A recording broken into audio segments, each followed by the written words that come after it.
The galaxy was wide, full of stars and civilizations older than human memory. Humanity had only recently joined the Galactic Concord, a coalition of advanced worlds that had known space travel for thousands of years. Compared to them, humans were still new explorers, still learning, still adapting. But one thing was different about humanity. They did not give up easily. That reputation had already spread far among the stars. Captain Ethan Hale was one of the humans most respected by the Concord. He was a diplomat, a peacekeeper, and a man who believed that words could change the course of history. He had seen war and he understood its cost. Because of that, he always tried to prevent it when possible. When he walked into a room, he carried calm with him. People listened when he spoke. He did not force respect. He earned it. One morning, Ethan stood inside the Stellar Embassy Hall, a massive structure orbiting a quiet blue star. The hall was quiet except for the soft hum of life support systems. Screens displayed star charts and diplomatic symbols. Ethan expected to meet with his usual counsel for trade discussion. Instead, he found 3 senior ambassadors waiting for him, all looking serious. Ambassador Wren, a tall and silver-haired human elder, spoke first. "Captain Hale, thank you for arriving quickly. We have a matter of great importance, one that concerns interstellar peace." Ethan listened carefully. He did not interrupt. That was his nature. Ambassador Wren continued. "The Volari Empire has reached out to humanity. They are requesting something unusual, something delicate. The Volari were well known across the galaxy. They were proud, ancient, and deeply traditional. Their society was built around symbolic bonds of leadership. Their rulers were chosen not only for wisdom, but also for the strength of their presence. The Queen of the Volari was the heart of the empire. Her strength determined the stability of the entire civilization." Ambassador Wren paused, searching for the right words. "They want you, specifically you, to form a permanent alliance bond with their queen," he finally said. Ethan blinked, unsure he heard correctly. "You mean a treaty signing?" "No," said another ambassador, a soft-spoken alien diplomat with shimmering green skin. "They are asking for something deeper, a life bond, a partnership of leadership. Not romantic, not physical, a shared political identity." Ethan frowned slightly. "A symbolic co-rulership?" "Yes," Ambassador Wren confirmed. "Their queen cannot maintain authority alone. The empire is fracturing. They need a partner from outside their species to symbolize unity with other civilizations. They chose a human because humanity is seen as honorable and without hidden ambitions." Ethan understood the reasoning, but he felt uneasy. "So they want me to be a symbol, not a person." The room fell silent. His words were quiet, but they held weight. Ethan was not someone who sought power. He believed that leadership was responsibility, not reward. He did not want to be placed on a throne for show. Ambassador Wren spoke gently. "We are not forcing your decision. But if the Volari Empire collapses, it could lead to war across 5 star systems. Your choice may prevent that." Ethan closed his eyes for a moment. He breathed slowly. He felt the weight of the galaxy settling onto his shoulders. He had carried heavy decisions before, but this one was different.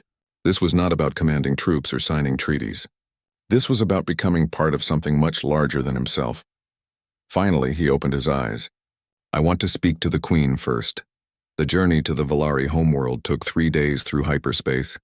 The ship glided past shimmering nebula clouds and glowing blue star lines. When Ethan stepped onto Volari Prime, he was greeted by structures of silver and white, smooth and curved, like natural formations shaped by wind rather than tools. The Volari valued beauty and simplicity, and their world reflected that. Yet the atmosphere around the capital city was tense. Guards stood watch at every corner. Citizens whispered in the streets. The empire was clearly under pressure. Ethan was led to the royal palace, a towering structure with open halls and gardens growing inside it. Flowers floated in the air, held up by gentle magnetic fields. Soft light made everything look calm and serene, even though the people were anything but. The Queen waited in a quiet courtyard. Queen Saline was unlike what Ethan expected. She was regal, yes, but not in a cold or commanding way. Her presence was gentle. Her eyes held intelligence and quiet strength. She sat in a floating chair supported by an elegant exoskeletal frame. The frame helped her move. Her body was not strong enough on its own, but her voice and gaze carried unmistakable authority. When she spoke, her voice was soft, but unwavering. "Captain Ethan Hale, thank you for agreeing to meet with me." "I know you carry many concerns," Ethan bowed respectfully. "Your Majesty, I came to understand your wishes." "I do not want to make a choice blind." The Queen nodded. "Then we will talk. Not as rulers, not as symbols. As two individuals trying to carry responsibilities that others may never understand." They walked through the palace gardens. Ethan noticed the Queen's effort to move, not because it looked painful, but because she carried herself with dignity. Her disability did not diminish her presence. In fact, it made her strength clearer. Every action she took was deliberate, every word thoughtful. The Queen spoke first. "For many years I have been told that I must appear strong, that I must not let others see difficulty or weakness. But strength is not the absence of hardship. Strength is continuing despite hardship." Ethan listened closely. She continued, "My people believe that a queen must be physically flawless. Many see me as unfit. Some wish to replace me. Others would divide the empire for their own power. I do not fear them. But I fear what will happen to the innocent if the empire falls." Her honesty was calm and without self-pity. Ethan responded quietly, "So the alliance bond is a message. That leadership is more than appearances." The Queen looked at him, her eyes gentle. "Exactly. You would not be my servant. You would be my equal. But I will not force you. A forced bond is a chain, not unity." Ethan respected her more in that moment than he expected. She did not ask for help. She asked for understanding. They spoke for hours about culture, responsibility, expectations, and choices. They shared quiet thoughts about the loneliness of leadership, the way decisions could follow a person forever. Finally, the Queen asked softly, "What is your greatest fear, Captain?" Ethan answered honestly, "Being remembered as something I did not choose to be." The Queen closed her eyes for a moment. "We share that." That evening, a grand assembly was held in the palace hall. Thousands of Valari nobles and diplomats gathered. The air buzzed with hushed conversation. Floating lights illuminated the hall. The Queen entered with Ethan beside her. A Valari elder stepped forward and addressed the crowd. "On this day, we witness a moment of history. The Queen asks Captain Ethan Hale of humanity to form the life bond and stand, with her as co-leader of the Valari Empire." The hall fell silent, every eye turned to Ethan. Whispers rose like wind. Will the human accept? Does he understand the meaning? If he refuses, the empire falls. Ethan did not rush to speak. He could feel the weight of expectation pressing against him. But pressure was not reason to decide. He believed decisions needed clarity, not fear.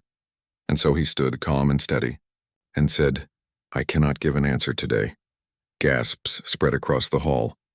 But Ethan continued, his voice steady and respectful. "A bond built under pressure will break. An alliance should be made of mutual choice, not fear of collapse. I need time to understand what my role would be and what the future would become. I will not give you a promise I cannot keep." The hall erupted into shocked murmurs, some angry, some surprised, some thoughtful. The Queen did not look disappointed. Instead, she raised her hand for silence and said, "Wisdom speaks slowly. Captain Ethan, Hale honors us by choosing truth over haste." Her words restored calm. Ethan stood beside her. He had not rejected her, but he had not accepted either. The future remained uncertain, and the galaxy watched. The palace halls were quieter after the assembly. The air felt heavy, like the silence after a storm that had not yet broken. Captain Ethan Hale walked through the long open corridors of the Valari royal residence, his steps slow and thoughtful. He had not slept much since his arrival. The question of the life bond repeated in his mind like an echo. He did not regret refusing to give an immediate answer, but he understood the ripple it caused. The empire was unstable. Many citizens were desperate for certainty. His hesitation had likely added more tension. But Ethan believed that decisions made out of fear were rarely the right ones. And this decision was larger than himself. It would shape two civilizations. A young Valari attendant guided him to a quiet observatory garden. The flowers floating in the air glowed softly, casting pale blue light over everything. Ethan sat on a stone bench looking up at the stars. He hoped the stillness would bring clarity, but clarity did not come. Instead, the Queen arrived. Queen Celine's floating chair moved with slow elegance. Her exoskeletal support frame glowed along her back and arms, guiding her motion. She looked calm, though he knew she carried the weight of expectations heavier than any crown. "May I sit with you?" she asked. "You do not need permission here," Ethan replied gently. She smiled, a small, warm expression.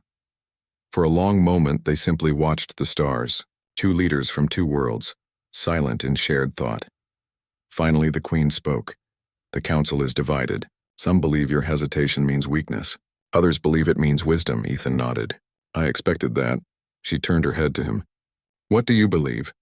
Ethan took a slow breath. "I believe choices matter more than appearances. If I agree simply to calm others, then I become a symbol without purpose.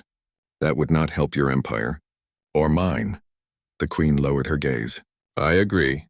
Yet every day I wake, I feel the empire slipping further from my hands." She did not say it with fear, just truth. Ethan looked at her, seeing not a queen struggling to hold power, but a leader trying to protect her people. "Tell me," he said softly, "what do your people truly need?" She did not answer immediately. She seemed to consider not just the words, but the world behind them. "They need to believe that leadership does not come from perfection," she said at last, "but from care, from the will to rise even when standing is difficult." Ethan listened carefully. The Queen continued, her voice softer now. "All my life I have been told that my physical limitations make me unworthy, that I must hide them or hide myself, but I do not wish to hide anything anymore. If I bond with someone only to look strong, then I betray everything I stand for." Ethan felt the meaning of her words settle deeply. She did not want him to save her. She wanted him to stand with her. The next day, tensions in the palace grew. Rumors moved through the halls like restless wind. He refused. Perhaps he will accept later.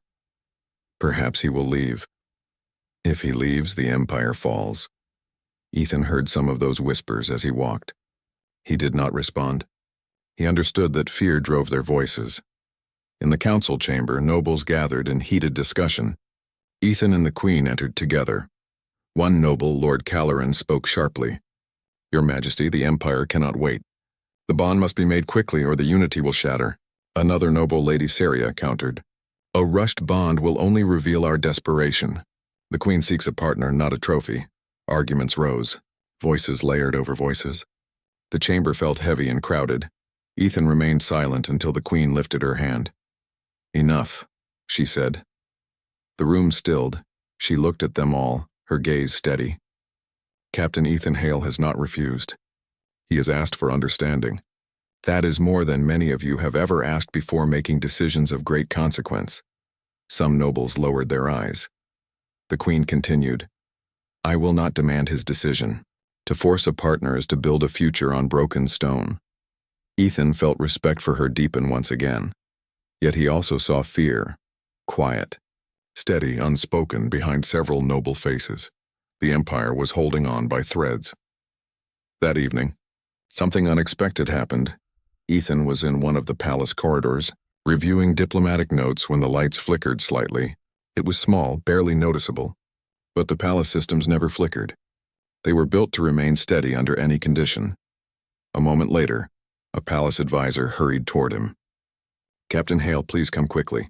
Something is wrong with the environmental systems in the Queen's residence halls." Ethan followed at once. When they arrived, technicians worked quietly to stabilize life support controls. The Queen's chamber required carefully regulated climate and energy flow to keep her exoskeletal support functioning safely. Someone had tampered with the system. No one was harmed. No confrontation occurred. Nothing exploded. No one ran through halls shouting. It was quiet, a subtle failure, discovered before damage was done. But everyone in the room understood what it meant.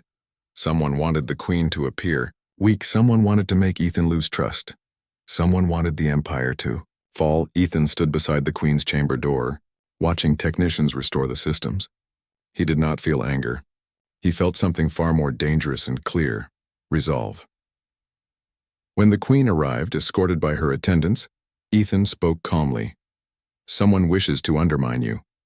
Not by force, but by doubt." The Queen nodded, her expression composed. "Yes, and this is why I cannot rush your decision. The bond must not be a shield. It must be a foundation. Ethan understood now more than ever that the Empire was at a tipping point. If he bonded with her, the Empire would stabilize, but only if the people believed the bond was real, chosen, and meaningful, not something done to stop panic. He turned to her. "I need to know something, Your Majesty. If we stand together, will I be allowed to lead beside you? Not behind you, not in front of you, but as equal partners?" The Queen looked at him, her expression softening. "That is the only way a bond has meaning." Their eyes met, not in romance, nor in political calculation, but in mutual recognition. Two leaders who did not want power for themselves. Two leaders willing to carry burdens that others feared. Two leaders who understood that strength was not in body, rank, or tradition. Strength was in choosing to continue. The next day, the Queen invited Ethan to visit the heart of the Valari city. Together they rode a low-floating transport through the grand streets. Citizens watched curiously. Some bowed. Some stared silently. Some whispered. The Queen spoke to her people directly, without barriers or distance. She met workers, merchants, students, elders. She listened to their concerns. She asked questions. She thanked them for their endurance during uncertain times. Ethan saw a leader who fought for her people every single day, not with force but with empathy. He also saw how deeply the people needed hope. One child approached, her eyes bright with uncertain curiosity. "Your Majesty, will the human stay?" The Queen smiled gently.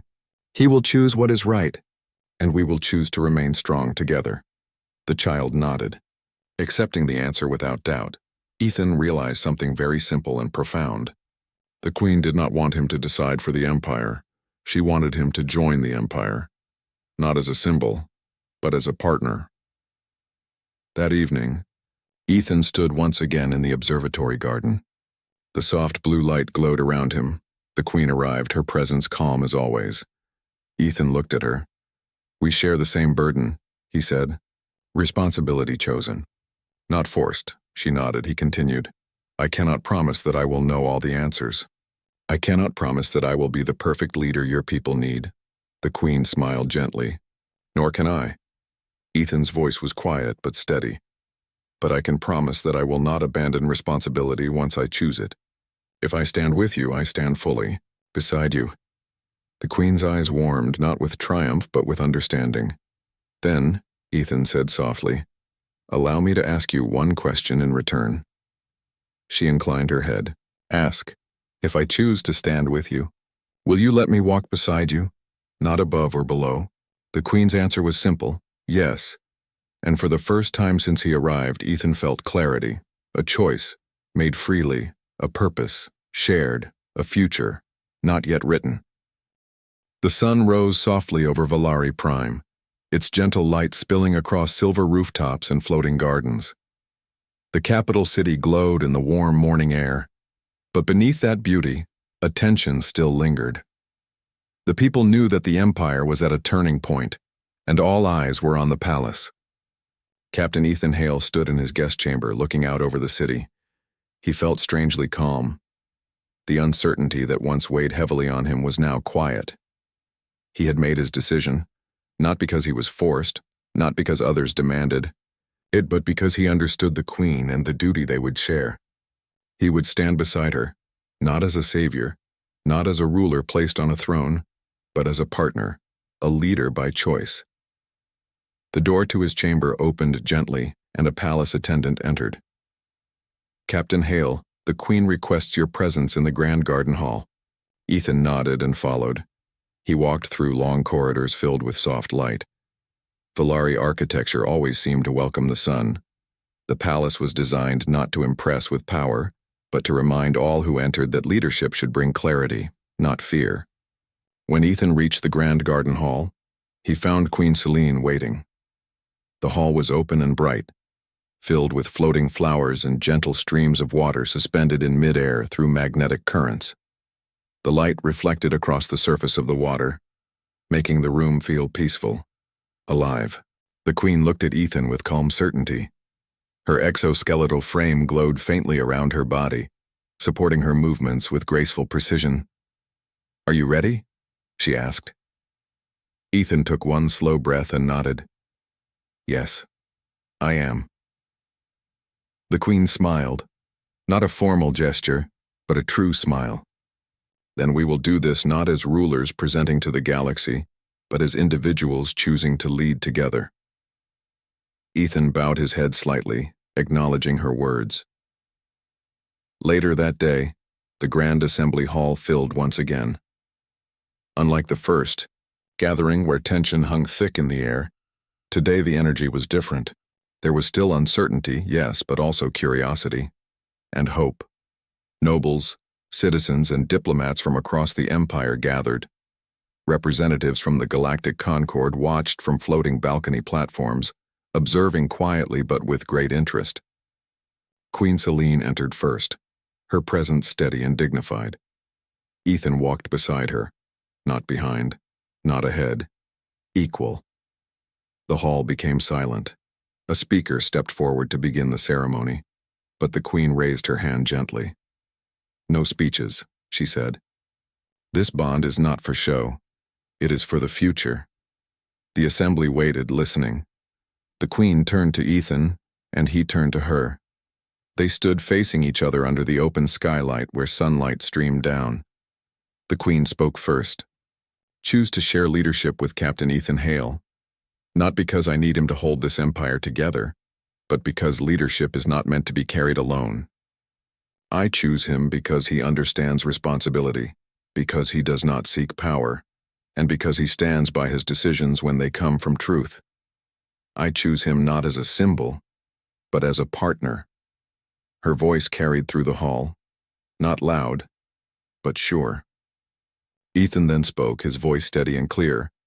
"I choose to stand beside Queen Selene, not to replace her, not to guide her, and not to be guided in return. I choose to lead with her. I choose to share the weight of decisions that will affect millions. I choose to give my loyalty not to a throne, but to the people it protects." The hall remained silent, every sound held. Then came the final words, spoken together. "We enter the life bond of leadership, equal in duty, equal in choice." A gentle light shone from the floating palace systems, marking the bond as official. Not with force, not with pressure, but with recognition. There was no applause. Instead, there was a deep, full silence, as if the galaxy paused to understand this moment. Then slowly, voices rose in calm approval. Not cheering, not shouting, but a quiet swelling of respect. It felt right. Days passed, and the bond between Ethan and the Queen began to shape the Empire in meaningful ways. Ethan joined the councils, listening before advising. He asked questions that encouraged reflection, not argument.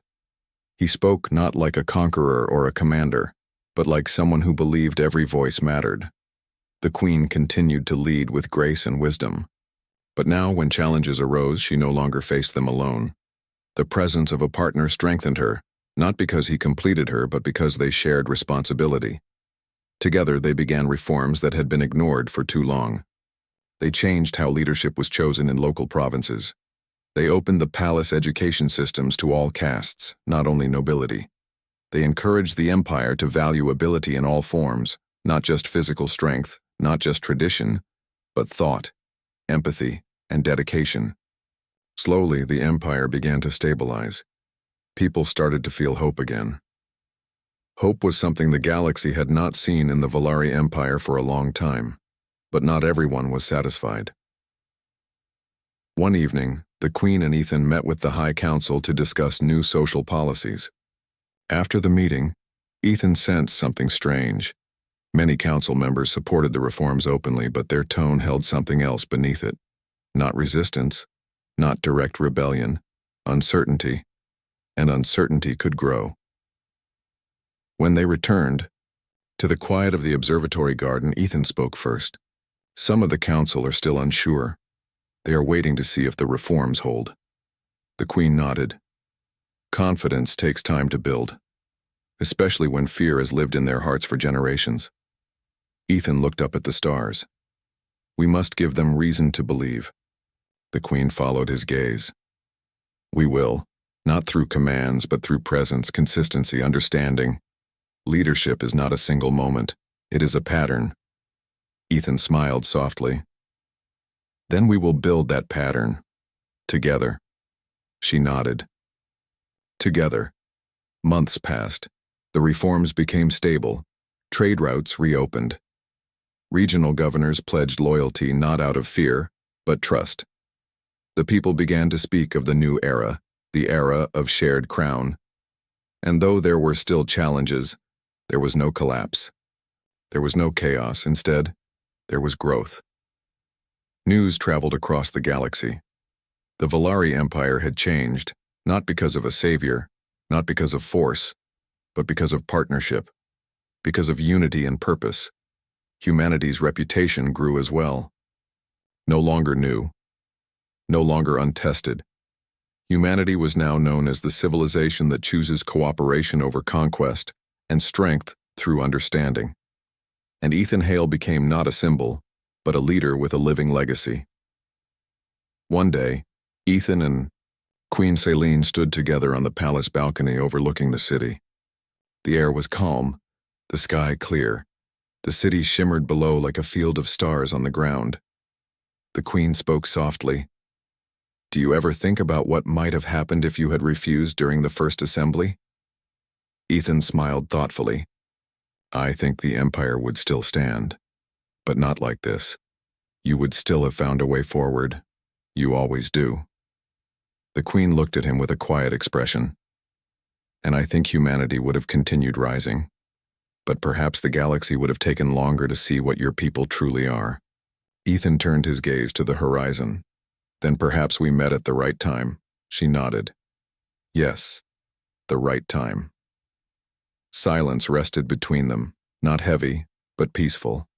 The kind of silence shared only by those who understand one another. Ethan spoke one last thought. "When I came here, I did not want to become something I did not choose." "And now?" the Queen asked. Ethan's voice held quiet certainty. "Now I choose this." The Queen's smile was gentle, full of knowing, and the sun continued to rise over a galaxy slowly learning the meaning of true leadership. Not born from power, not built from perfection, but chosen, together. End of Part 3.